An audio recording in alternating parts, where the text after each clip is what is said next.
Salut les amis ES. Et ben aujourd'hui nous sommes dans le Vercors à Méaudre pour faire un beau trou bien connu, le trou qui souffle, n'est-ce pas? Avec comme objectif, on va où aujourd'hui? Aux Galeries Vives. Aux Galeries Vives. Siphon Vernat. Et le siphon Vernat. Voilà. Peut-être plus, mais pas sûr. Voilà. Bon bah j'espère que ça vous plaira et rendez-vous à l'intérieur et tout à l'heure à la surface dans quelques heures. Quelques heures. On dit pas. On verra. Okay. Allez, c'est parti, ciao. Ah oui, putain. Avec aujourd'hui Émilie, Philippe et Tim qui nous a rejoint du groupe Les Darbons et Chieurs. Tout honoré. Le réseau du trou qui souffle est un ensemble de cavités souterraines karstiques du massif du Vercors sur la commune de Méaudre. Il s'agit, avec son développement de 50 km, du second réseau le plus long du massif. Depuis l'entrée haute jusqu'au fond, le dénivelé total du réseau est de 670 mètres. L'entrée, dite trou qui souffle, est découverte par hasard en 1909 lors des travaux de construction de la route. Elle est explorée pour la première fois en 1937. Le trou s'ouvre au ras du sol par une fissure qui débouche sur un puits de 10 mètres. L'été, le trou expulse un courant d'air à 4 degrés dont le débit atteint 2 mètres cubes par seconde, d'où le nom « trou qui souffle ». C'est par cette entrée que nous allons commencer notre visite du réseau. Peu après le puits de 10 mètres, l'itinéraire rejoint un ruisselet qu'il va suivre tout le long. Celui-ci a surcreusé la galerie en forme de trou de serrure, ce qui oblige les spéléos à progresser en hauteur, parfois de manière quelque peu acrobatique.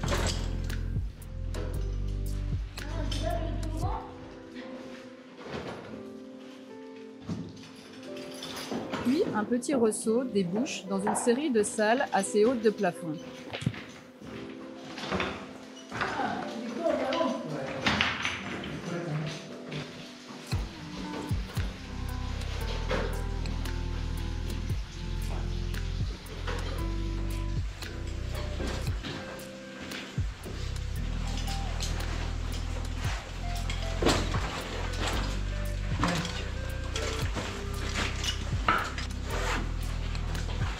La boucle au programme aujourd'hui se développe dans les galeries actives du Sénonien, qui présentent un calcaire à petits bancs avec incrustation de silex.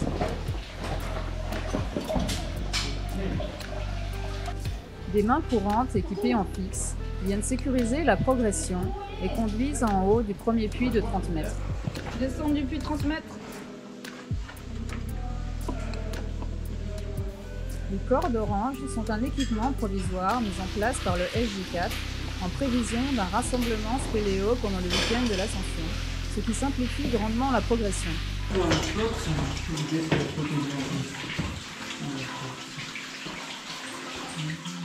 La progression continue, entrecoupée de petits puits. Tout au long, on visualise très bien les incrustations de silex.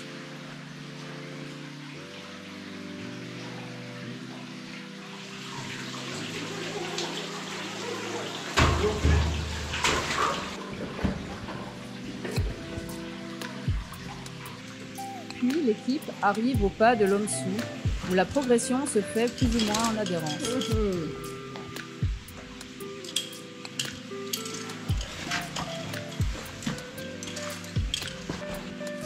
Ce pas conduit directement à la salle de la Vire, la bien nommée. Il est temps pour l'équipe de faire un point topo, le réseau étant tout de même assez labyrinthique. Là tu descends pas de toute façon parce que c'est pas équipé, il y a plus un espèce de puits. Soit on descend par là, Soit par là. soit au fond de la salle. Ouais. Alors on arrive en bas de la salle de la Vire. Quelle vire.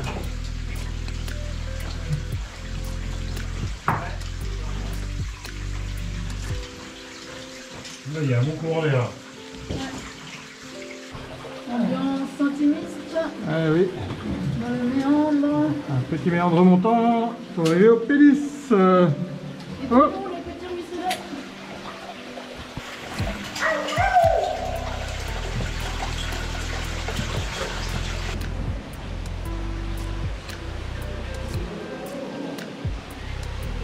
On ruisselet continue.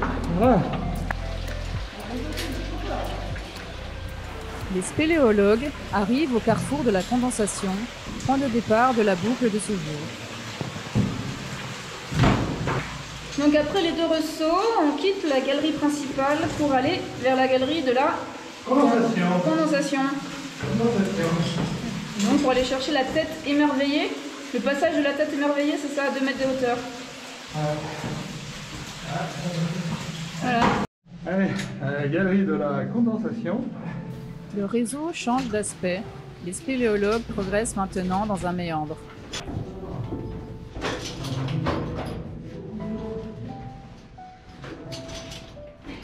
Puis, après le passage plus ou moins acrobatique d'une marmite, la galerie prend maintenant l'aspect d'une conduite forcée, quelque peu boueuse. La progression se fait maintenant à 4 pattes, et on imagine très bien la force de l'eau qui a creusé cette conduite. Une petite eau sur les genoux là d'abord. Et après il y a un bain de piège.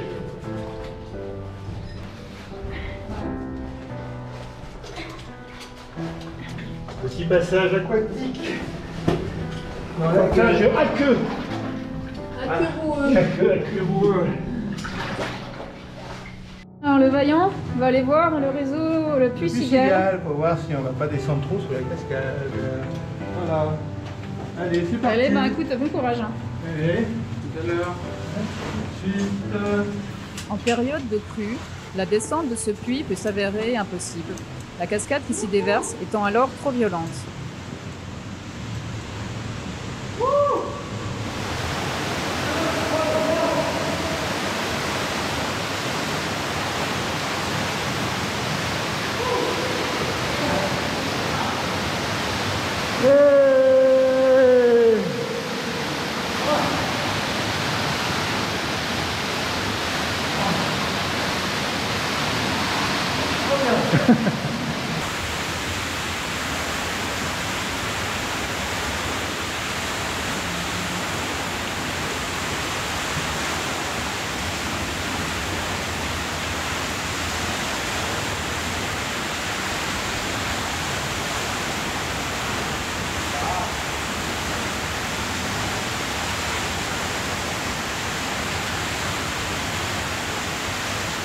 L'équipe parcourt de magnifiques galeries en diaclase, aux parois sculptées de vagues d'érosion, appelées coups de bouge.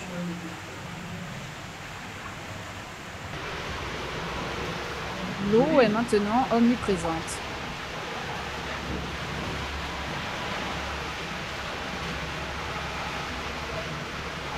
La taille des coups de bouge témoigne de la force du courant. En effet, plus ils sont petits, plus le débit qui a sculpté ces reliefs était important.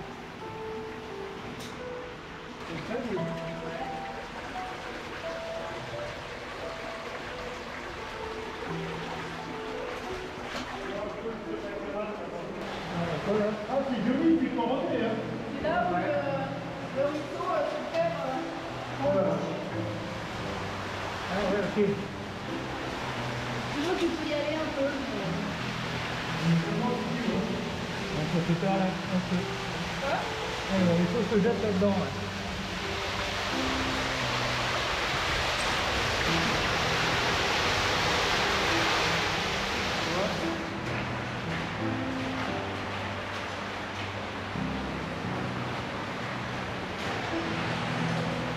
Alors celle de la douche là?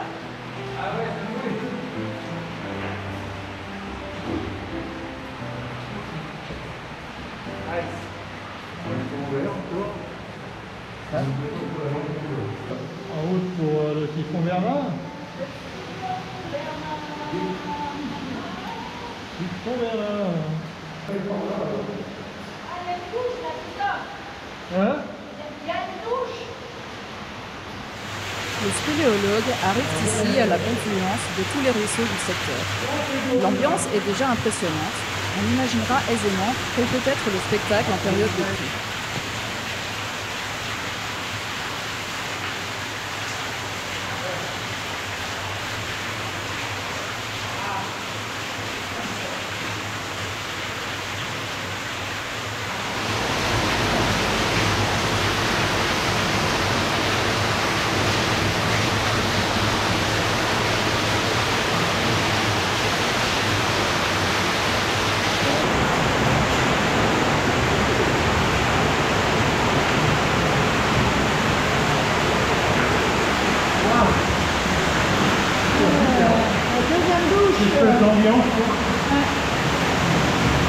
Le siphon est là en fait. Ça dit que ça tombe dans le siphon. Oui, hein.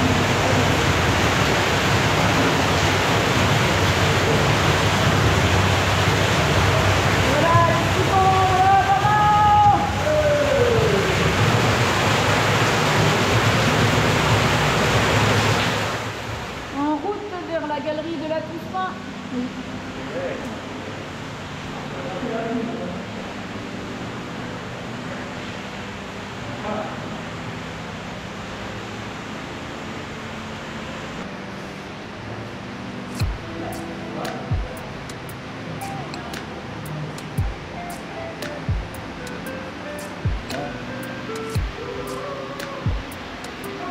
Après la visite du siphon Vernat, l'équipe parcourt maintenant la galerie de la Toussaint.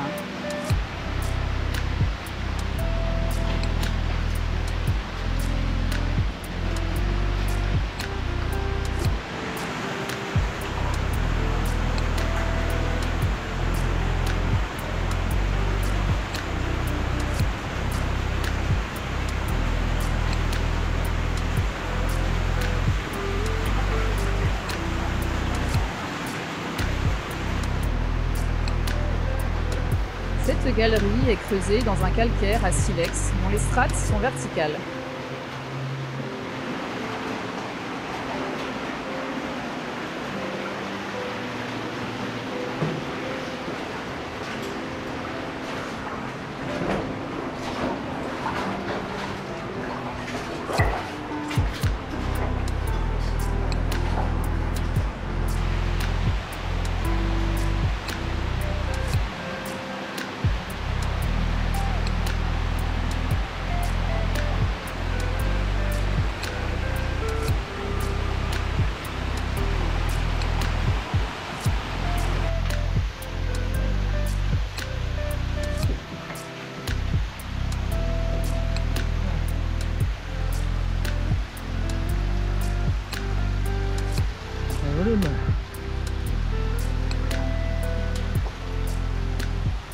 Alors, petit point topo.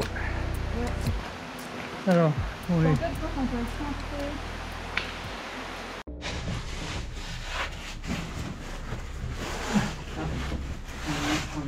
Ouais. Alors, est-ce que c'est bien cette étroiture?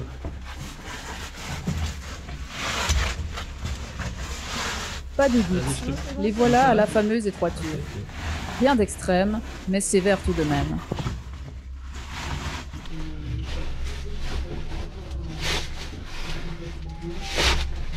Comment ça passe?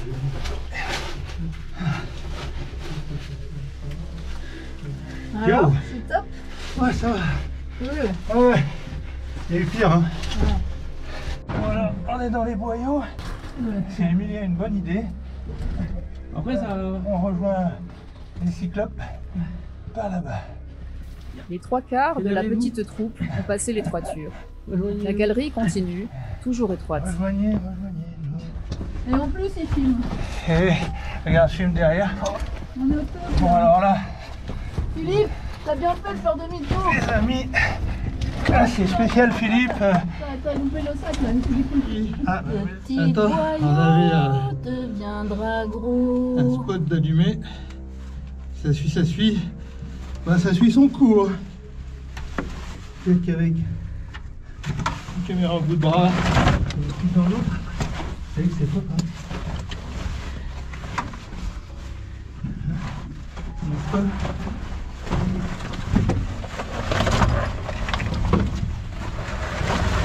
Ah, bien.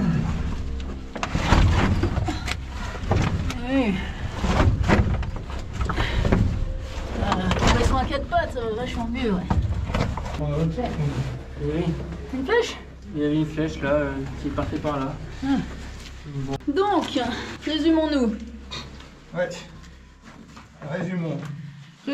On vient de sortir d'ici, là où c'était on est comme propre, ça. propre sur nous, comme rien de ça. sévère, mais... Voilà. Bon, on en est sorti, on arrive dans les galeries spacieuses.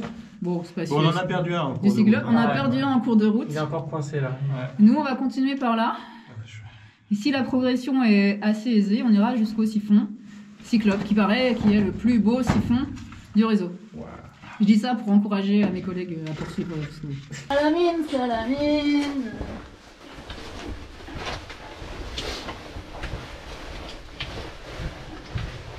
Allez, la mine est où? La mine est où? Allez, débouchez du laminoir. Ça va bien, vous la tête avec toutes ces randonnées souterraines. On va bientôt arriver au puits.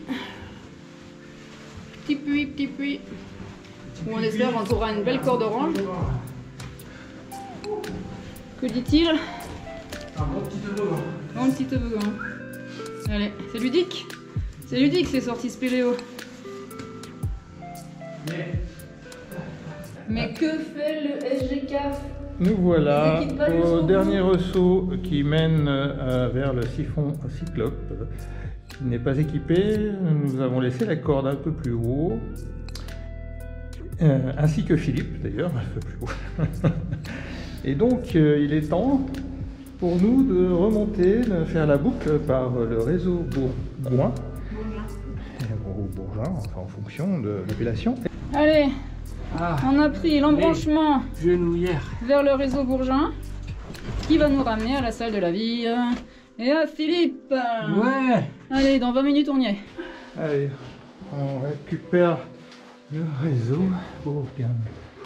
Ouais, là on a dans le... Au-delà, On le méandre, il faut qu'on monte de 3 mètres. oui, Allez, délicat. délicatement, Délicatement. et délicat.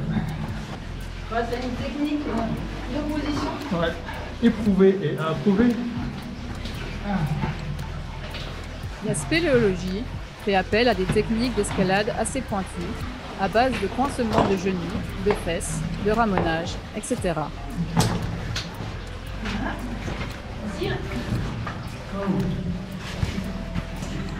Le jaune, le rouge, le bleu, le vert. Les kits font partie intégrante de l'attirail des spéléologues. Ils sont bien pratiques pour transporter les cordes ou les victuailles sous terre, mais quand il s'agit de les faire passer dans des espaces étroits, la relation qu'entretiennent les spéléologues avec leurs kits peut vite se compliquer. On arrive, mon ami. Allez, voilà. Jonction avec Philippe. On remonte.